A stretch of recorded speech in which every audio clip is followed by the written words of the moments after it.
जय श्री कृष्णा। कार्तिक मास चल रहा है। जिस कार्तिक मास में दीपदान की सबसे अत्यधिक महिमा बताई गई है और दीपदान का अलग अलग महत्व है, उसी के अंतर्गत एक संक्षिप्त चर्चा करते हैं। प्रत्येक कामनाओं की पूर्ति के लिए भी आप अलग अलग तरीके से दीपदान कर सकते हैं। जैसे कि आर्थिक समस्याएं समाज में ज़्यादातर चल रही हैं, धन की समस्याएं चलती है, तो अगर आपको धन की आर्थिक तंगी है, व्यापार में वृद्धि नहीं हो रही है, किसी भी प्रकार से आपको आर्थिक सहायता प्राप्त नहीं हो रही है, आपको लगता है कि महालक्ष्मी जी की कृपा हम पर नहीं हो रही है, तो आप महालक्ष्मी जी का जो प्रतीकात्मक स्वरूप बिल्व वृक्ष है, जिस बिल्व वृक्ष की उत्पत्ति ही महालक्ष्मी जी के अंश से हुई है, तो उसकी कथा फिर कभी सुनेंगे। तो ऐसी गोमय और महालक्ष्मी के अंश से निर्मित जो बिल्व वृक्ष है, उस वृक्ष के मूल पर आप दीपदान करें।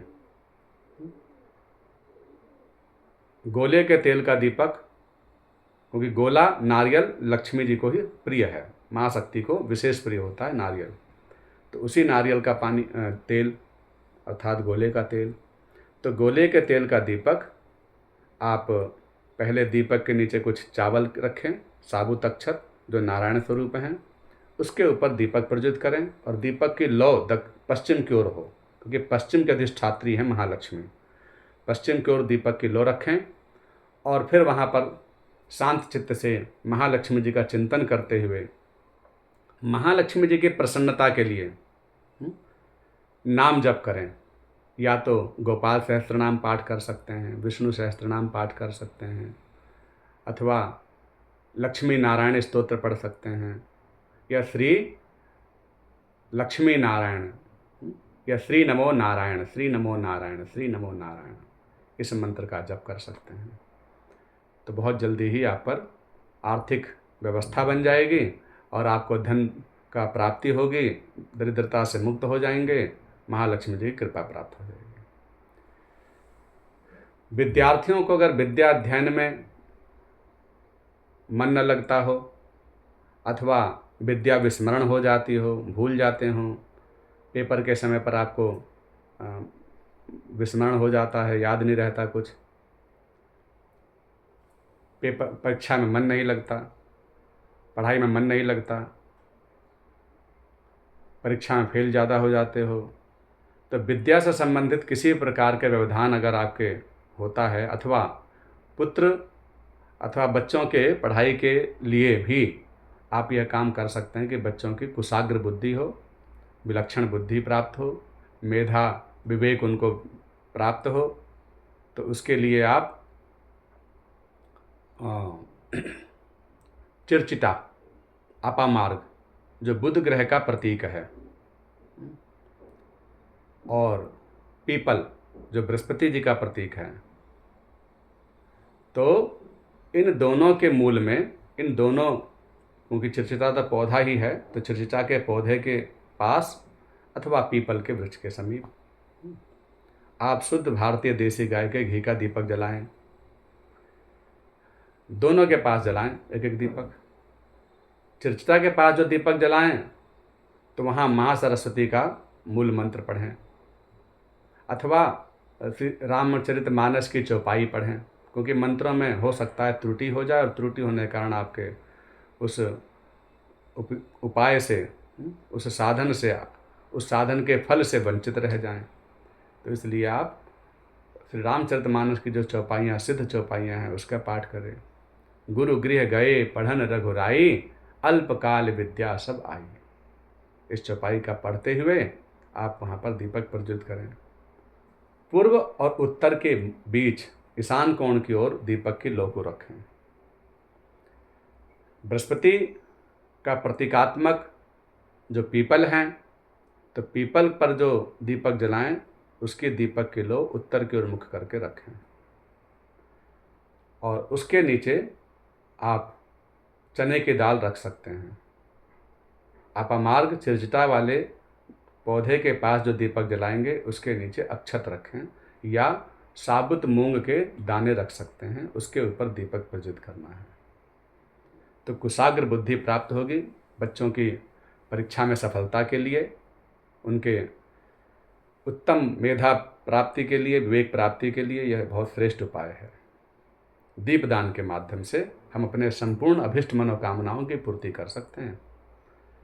अगर दाम्पत्य जीवन में सुख शांति चाहते हैं, परिवार का क्लेश समाप्ति की ओर चाहते हैं कि घर में सुख समृद्धि हो, सबके बीच में जो वैमनस्य है वो दूर हट जाए, अनुकूल्यता हो, सामंजस्य की स्थिति हो, एक दूसरे के प्रति प्रेम हो, घर में सुख और शांति हो, तो शांति के लिए और परिवार में संगठित और सौहार्द और प्रेम की वृद्धि हो, इसके लिए आप जो बृहस्पति हैं वो गुरु के शुभ होने से ही आपको दाम्पत्य जीवन सुख प्राप्त होता है। और शुक्र ग्रह पुरुषों के लिए अच्छा होना चाहिए।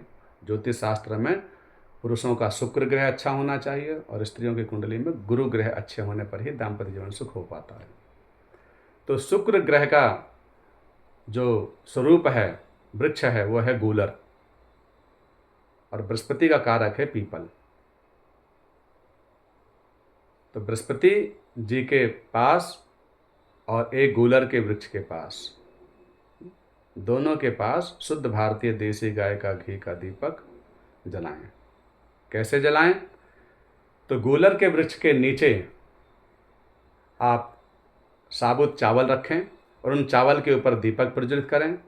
दीपक की लौ पूर्वाभिमुख हो, पूरब की ओर मुख करके रखें, और वहाँ पर शुक्र ग्रह की प्रसन्नता के लिए कह करके भगवान श्री राम की प्रसन्नार्थ और शुक्र ग्रह की प्रसन्नता के लिए, अपने दाम्पत्य जीवन सुखमय के लिए संकल्प लेकर के गूलर के वृक्ष के निकट आप रामचरितमानस की यह चौपाई पढ़ें कि सब नर करहीं परस्पर प्रीति, चलहि स्वधर्म निरत श्रुति नीति। ये पढ़ें। और क्या करें?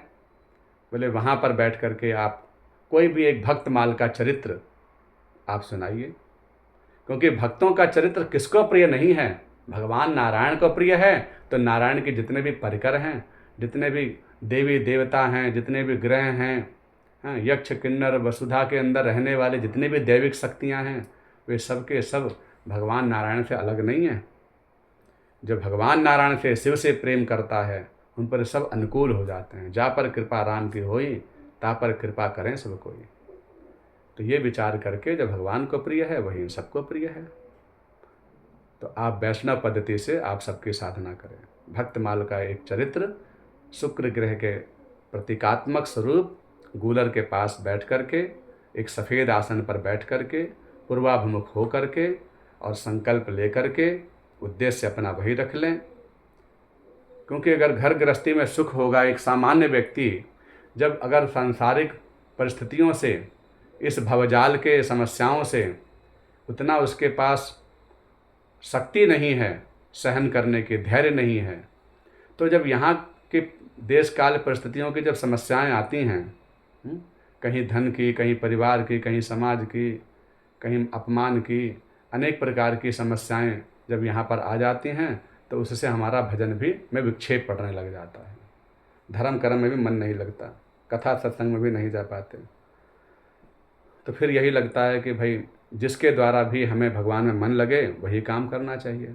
अभी इतनी विलक्षण भक्ति हमें प्राप्त नहीं हुई कि हमारे अंदर इतना धैर्य और इतनी शक्ति आ जाए कि हमें यहाँ पर किसी के सुख की परवाह ही ना हो, या जब इतनी कृपा हो जाए कि यहाँ पर सुख की उम्मीद ही ना हो, तब तो ठीक है, आप सीधे सीधे ही भगवान में लगिए, निष्काम भाव से भक्ति कीजिए।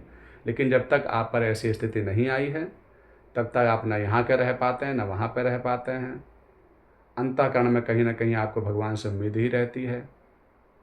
तो भगवान कहते हैं अकामो वा सकामो वा मोक्ष कामो उदारधि। भैया निष्काम से लगें तो अच्छी बात, लेकिन अगर कोई सकाम से भी भगवान की आराधना कर रहा है तो भी अच्छी बात। कभू जांचिए ना, जो जांचिए तो सिया राम से जांचो। कभी मत मांगो, लेकिन अगर मांगना ही है तो भगवान से मांगो, क्योंकि मांगा भी उसी से जाता है जहाँ पर उम्मीद होती है। तो अगर भगवान के प्रति आपकी आस्था है तभी तो आप भगवान से मांगेंगे। तो इसलिए आप ये उपाय कर सकते हैं। और पीपल के पास पीले आसन पर बैठ करके उत्तराभिमुख होकर के दीपक प्रज्वलित करके आप वहाँ पर कोई एक भक्तमाल का चरित्र में से कोई एक भक्त का चरित्र आप गुरु ग्रह की प्रसन्नता के लिए सुना सकते हैं कि हे गुरुदेव, हम आपकी प्रसन्नता के लिए भक्तमाल आपको सुना रहे हैं, आप प्रसन्न होइए और हमें यथेष्ट फल प्रदान कीजिए। तो मैं समझता हूँ गुरु और शुक्र आपके अनुकूल हो जाएंगे। और गुरु शुक्र के अनुकूल होने पर, जैसे ये गुरु शुक्र दोनों आपस में शत्रु हैं, लेकिन ये भक्तमाल श्रवण करके आप पर कृपा करके आपको जीवन में सुख और शांति प्रदान करेंगे। फिर किसी दिन और दीपदान की चर्चा करेंगे। जय श्री कृष्ण।